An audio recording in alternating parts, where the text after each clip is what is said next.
1, 2. Test. Check. Is my mic on? I can't hear it. I don't hear anything. Is it? It's on now? Okay, we ready to go? Or boom. All right. Good morning, everybody. Let's hope y'all are doing well and survived all the water. It was it was awful in Seattle. It was 75 and bright and sunny. So awful. God, it was awful. Yeah. Well, we left a little early. We decided that I didn't have Stu scheduled for this Sunday, so I better get back. So we left late Wednesday night instead of Thursday, just to make sure. He's like, hey, well, because of course you know, according to the Book of Order, all those who are elders, ruling elders, if the pastor's unavailable, y'all are up to bat to go. Just, y'all knew that, right? So any elder could do it. Like Ashlyn could do it, you know. Linda could do it. Rich could do it. Yes, I'm just saying. I'm just the best of you. Greatest hits. I just have to say something is just not right about that when you're saying the greatest hits of sermons. Yeah. I've always thought about that, and then you like get out into like the first 5 minutes, and somebody stop and go, "Oh no, that wasn't a good one." No. You know, remember when you used to have albums and you'd go, "Oh yeah, I don't like that song." You have to pick up the needle. Oh no, not that one. That wasn't good. Okay. So we're going to look at James today. Interesting. This to me, this is one of those interesting books for a lot of reasons. Just some background. Martin Luther did not like this book. He called it the Epistle of Straw, and which is a pretty ugly thing to say about Scripture. And remember, Martin Luther, during the Reformation, he was the one who kind of put the Scriptures in the order we have them. And so you can't get rid of a book that's in the canon because it's in the canon. And but you can sure make sure the placement of it is not good, that people might get tired of reading it by the time they get to the end, and then they go, okay, I'm not going to go any farther. So you can tell which books he didn't really care for because he stuck them in the back. Revelation, did not like it all. None of the reformers liked that one. They all did everything they could possibly do to avoid it. And John Calvin wrote a commentary on every book of the Bible minus Revelation. Well, because the church had said this is it. End of discussion. And the main reason, and you have to think about it, it's about context and culture. And it's always very hard for us we have to keep that in mind whenever we're thinking about context and culture.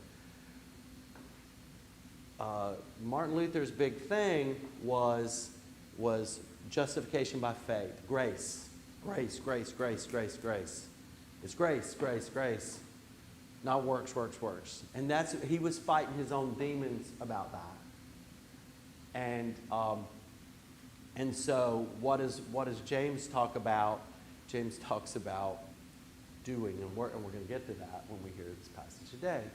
And actually, there's a place in Romans chapter 4, where Paul uses the story of Abraham and Sarah to point out God's grace. Well, there's in chapter 2 of James, he uses the same story of Abraham and Sarah to point out work. You have to work. That faith without works is dead, right? So it's funny, they use the same story to kind of counteract each other, or the church does. So this is why James is kind of an interesting read. It's also interesting in this light. There are two James in the Gospels. One James is the son of Zebedee, James and John, the sons of thunder. But he was martyred pretty early in the 40s. And then the other James is the brother of Jesus. And he wasn't martyred till the later 60s. Most people attribute this book to James. He was a leader, the brother of Jesus. He's a leader in the Jerusalem church. And this book is written to Jewish Christians. And it's kind of a general letter. It didn't go to a specific group of people. It went to a broader audience. And he calls them those folks who were the people of faith dispersed, the diaspora, the people who are out there beyond Jerusalem, because some were scattered out. It's also kind of attributed as, it has this same feel as wisdom literature in the Old Testament, and it's considered the wisdom book in the gospel, in the New Testament. And but here's the interesting thing. So if this is Jesus' brother, how many times is Jesus mentioned in these 5 chapters? Anyone guess? None? Okay, there's none. 1? Okay.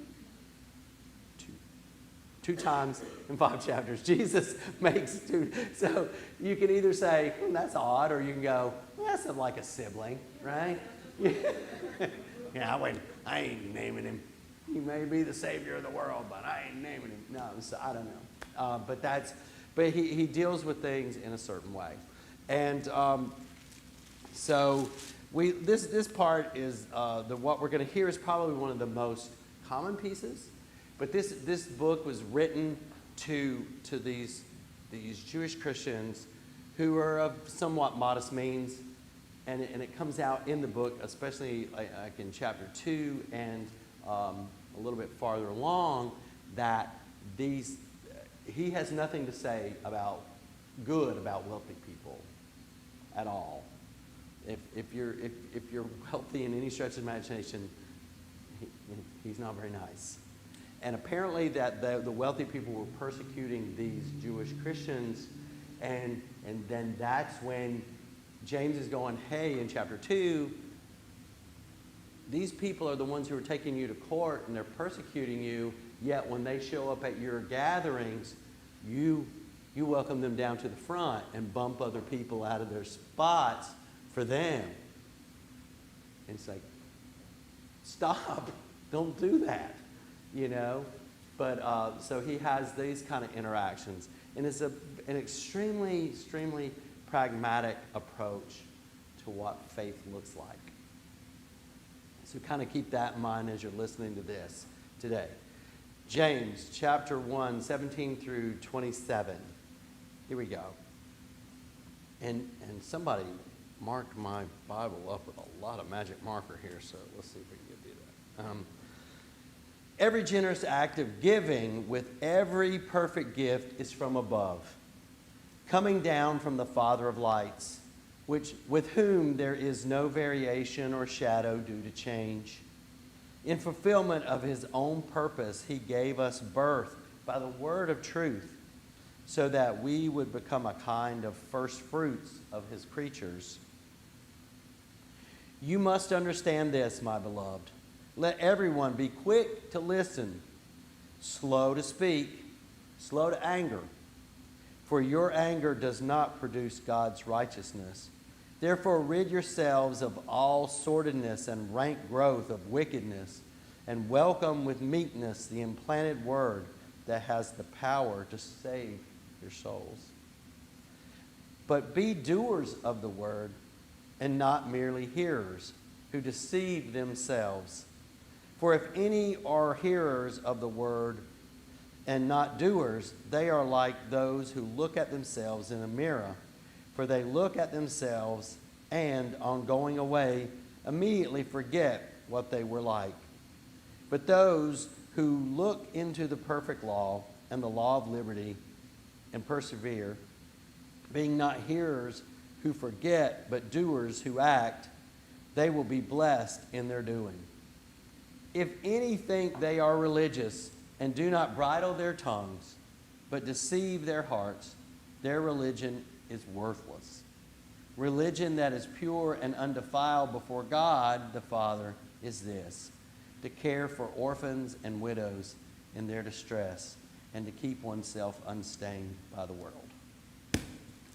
Familiar?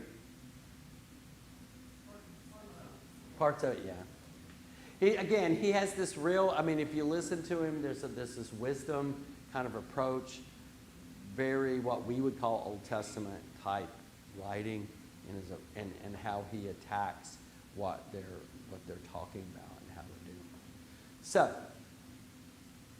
what did you hear? What jumped out?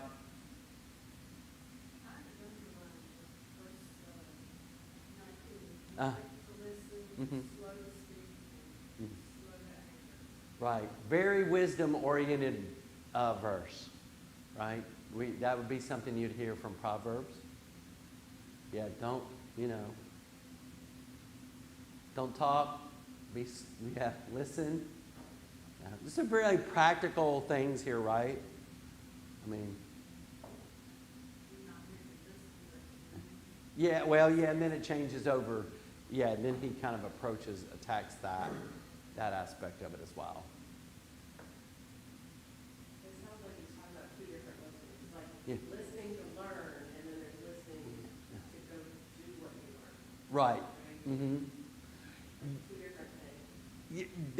Yeah, there is a really practical application of what he's calling for. Okay, you can sit in class all day long and hear it, but then if you don't get up and go out, and actually start interacting in it, and in that the way things are, like when you learn stuff, like in electrical school, they always said turn the power off. While you're working on it, don't work on it hot. But yet, what do? Work on it hot. It's just what you do. Okay. Yeah, you might get a second chance. But there is this notion of just hearing and then sitting there. And then he does this mirror image thing that was, like listening and not doing is like you look in the mirror and then you forget who you are. But when you actually go do it, then that's when you actually see yourself in the mirror and go, yeah, I know what I look like, and walk away from it. So, I don't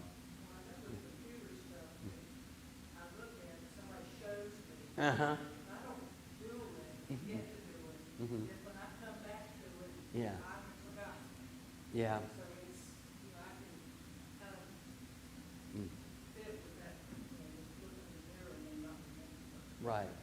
Mm-hmm. Yeah, there is there's that, again, that practical application of not just sitting around talking about something, but actually engaging in the practice. Well, it's part of what he's trying to get across, that if you accept the grace of God's freedom, you're going to want to get out and do things.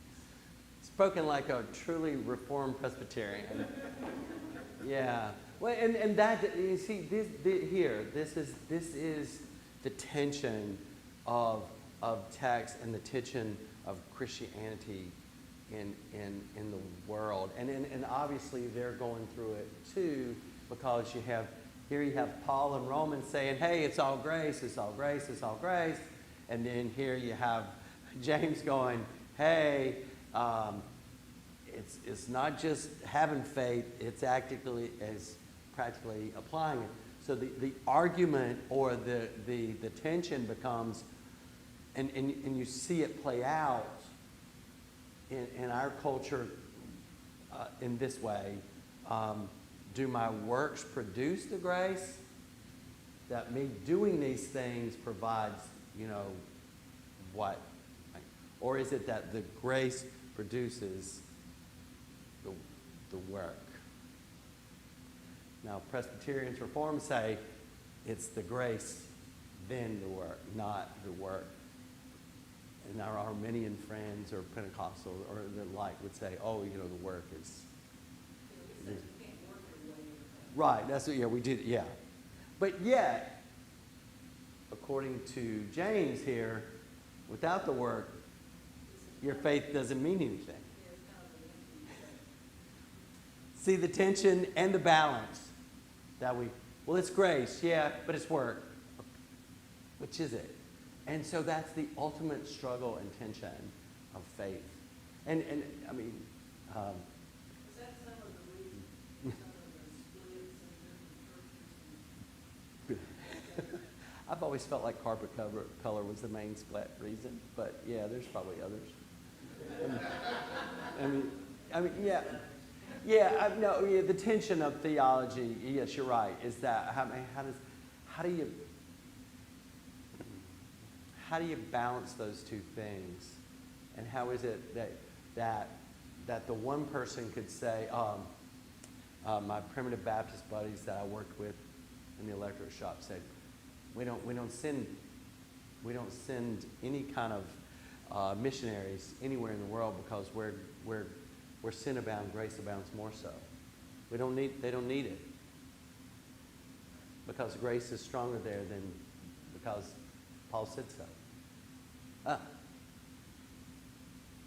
Okay. Or my growing up is, boy, if you're not doing anything, you're toast. Yeah, you know.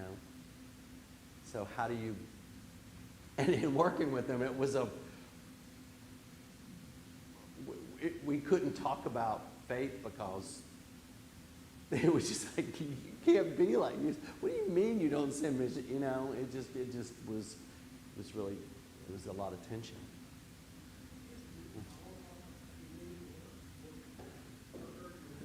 Yeah, in Thessalonians, yeah, you're right. He says, if you don't work, you don't eat.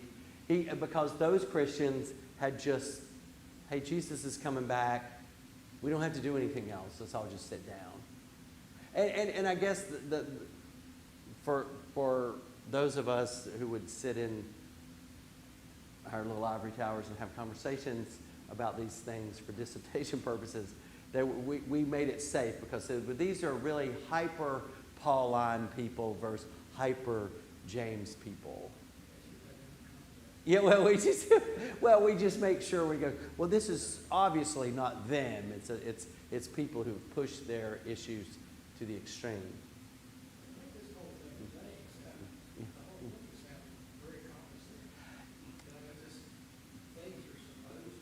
That's why he's considered the wisdom book of the New Testament. Hey, y'all, don't talk so much. And if you really have faith, it kind of calls you to do something. And let's be practical too about faith practices and disciplines. I'm going to get up and pray every day. I'm going to get up at 5 o'clock and pray. I mean, you can talk about that all you want, but it's when you start doing it or some form. I'm not getting up, but to pray, that you start your disciplines. I want to journal, or I have friends who journal about their faith, and they're really, really. But you have to do it to actually get into that practice, or you have to really work at praying. You know, people don't like to pray out loud, do they? No, because it's not something we do a lot until you become a minister, and then you have to right, yeah, but even in that, it takes practice and dedication. It takes doing to actually do it, to kind of get into the habit and learning how to pray, and fasting or any other spiritual discipline that we have, you really do have to have this practical sense about it to make it work in your life. You can't just sit around and talk about it.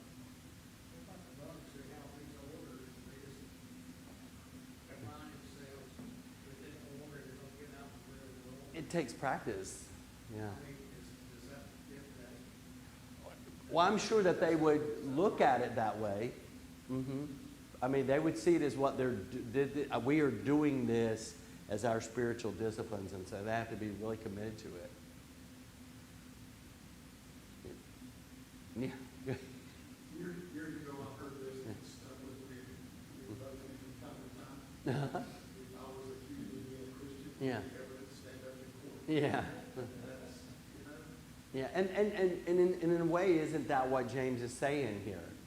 Especially when he gets to the last piece. If anyone thinks they're religious and do not bridle their tongues, but deceive their hearts, their religion is worthless. That's a serious, indictment. Especially for those of us who talk a lot, you know. And then religion that is pure and undefiled before God the Father is this: to care for orphans and widows in their distress. And that's a really, really what we would call an Old Testament command. Isaiah, Jeremiah, Ezekiel. I know those right off the top of my head all talk about the issue that was at hand for the people of Israel not listening to God was they didn't take care of the widows and the orphans, the people with the least amount of power. They were the ones that was their the prophets' claim against God's people. Which was coming from God. Thus says the Lord, you're not taking care of these people. And James revives that conversation. You want to be part of, you really want to know how your religion's going, you want to rate it on a scale of 1 to 10, and here it is. And notice he doesn't mention Jesus here, he mentions God the Father. He says, this is, before God, this is the kind of religion that matters. Is the Bible about not talking so much, or about thinking about what you say before you say it? Because there's a lot of people who left churches because one member made some comment that like they do, Yeah. or they, you know. Yeah, the color. You know, if somebody talks about, well, divorce is whatever, Yeah. they're back to congregation. Right, yeah. You know, they get on their high horse about some topic. Yeah. And it ends up. And they start talking, right? Yeah, are they trying to be helpful to someone, and it ends up being more hurtful than helpful? Yeah, James has a big, he revives this conversation, right, about the tongue, about it being like what it is that's, I don't know anything about boats. It steers everything. It's, there you go, thank you. I see a boat. I know what a boat is. I know what that thing is. I don't know. But they talk about how small it is on a ship, but yet that's what guides it. And that for the body, the tongue is kind of like that. And so you've got an obvious, again, this is one of those one side, you hear the conversation. He's trying to, for this general letter, he is on his soapbox about talking way too much as opposed to listen, be slow to speak, and basically let what you do your talking. Yeah, that's very puritanical. It is, but it does seem that in our in the current culture, this is a really applicable book because we do have ways of talking a lot. We talk about this some of the sermon today, but there are a lot of ways of communicating and talking, and we can say a lot of things that can walk us into those situations in the body of believers that can get icky, or about how we talk about things, and so he's calling for some really serious discernment and discipline about how we approach what we say. And then he wants to redirect us after that to say, it's not this that matters, it's this.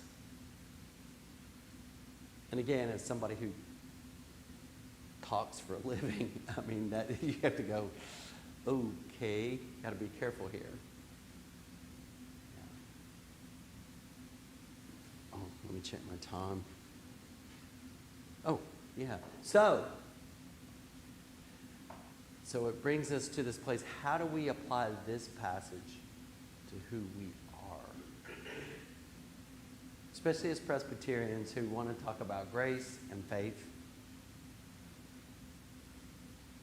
What does this look like for us in the modern day?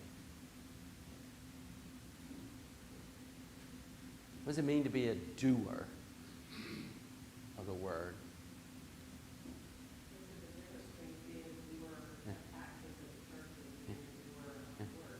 Yeah. Some people are really great about being here and doing things, and not so good about sharing things outside the door.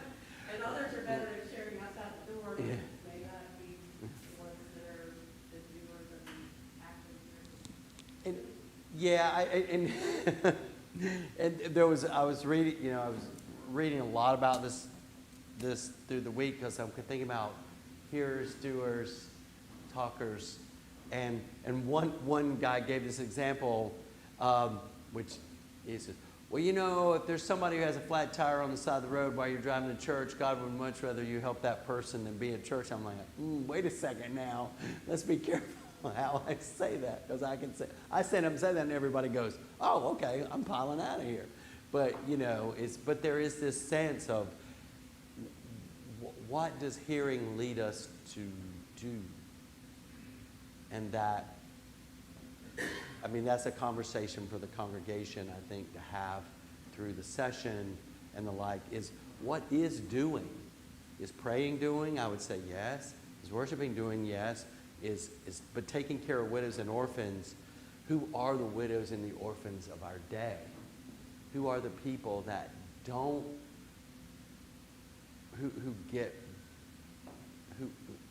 get churned under by culture? And that, yeah, and what do they look like in our community? You don't know that, the nice house down the street, they lost their job last week, and that Right. they're not, it's not like they, you can't just instantly regroup. Yeah.